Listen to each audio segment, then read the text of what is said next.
अक्सर लोग आपकी खामोशी को आपकी कमज़ोरी समझ लेते हैं और ऐसा ही, जी हाँ, बिल्कुल ऐसा ही काम कर रही थी यहाँ पर द्वारकाबाई साहिब। इसलिए देवी अहिल्या की आई के सामने ना जाने देवी अहिल्या के बारे में क्या-क्या कहती जा रही थी, मगर वो बेचारी चुपचाप सब सुन रही थी। मगर जैसे ही द्वारकाबाई साहिब ने कहा कि देवी अहिल्या संस्कारहीन है, बचपन में यदि उन्हें उनके आई बाबा उन्हें संस्कार भी दे देते तो कुछ बात बनती। अब कुछ और कहे, द्वारकाबाई साहेब को बड़े अच्छे से बोलती है उनकी आई, देवी अहिल्या की आई द्वारकाबाई साहिब, और द्वारकाबाई साहिब भी चौंक जाती है कि इस तरीके से भला कैसे बोली वो।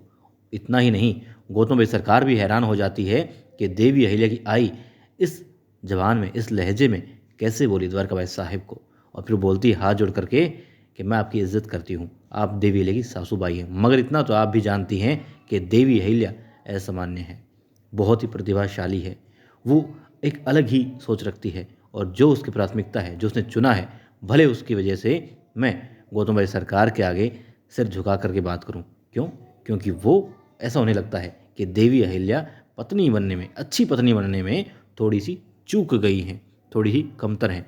मगर ये बात मत भूलिए द्वारकाबाई साहेब कि मालवा में देवी अहिल्या की वजह से ही हम सबका सर जो है ऊंचा होता जा रहा है, गर्व से और ऊंचा होता जा रहा है। तो यहाँ पर द्वारकाबाई साहेब को देवी अहिल्या की आई ने मतलब ऐसी खरी खोटी सुनाई, इस तरीके से सुनाई कि समझ गई द्वारकाबाई साहेब भी कि हाँ, देवी अहिल्या क्या है। भले उनकी आई उनको देवी अहिल्या को कितना भी सुनाती रहें, उनको टोकती रहें, गलत है गलत है गलत कर रही हो कहती रहें, लेकिन देवी अहिल्या सही कर रही है ये उनकी आई भी भली भांति जानती है और गौतम भाई सरकार भी जानती है।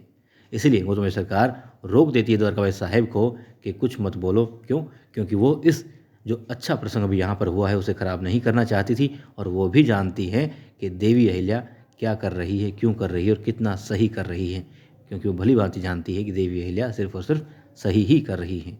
तो यहाँ पर कुल मिलाकर के बात ये कि देवी अहिल्या की आई ने अपनी चुप्पी तोड़ी और कहा कि चुप हूँ, इसका मतलब ये नहीं कि देवी अहिल्या गलत है, और उसे सुनाती हूँ, उसे टोकती हूँ तो ये मतलब नहीं कि वो गलत है, इसलिए सिर्फ कि वो सही है और आप लोगों की समझ से परे है। और उनकी बात भी सही है, क्योंकि हर किसी का समझने का स्तर जो है अपनी बुद्धि के हिसाब से होता है। द्वारकाबाई साहेब को नहीं समझ में आती इतनी बड़ी बातें, इतने ऊंचे कद की बातें।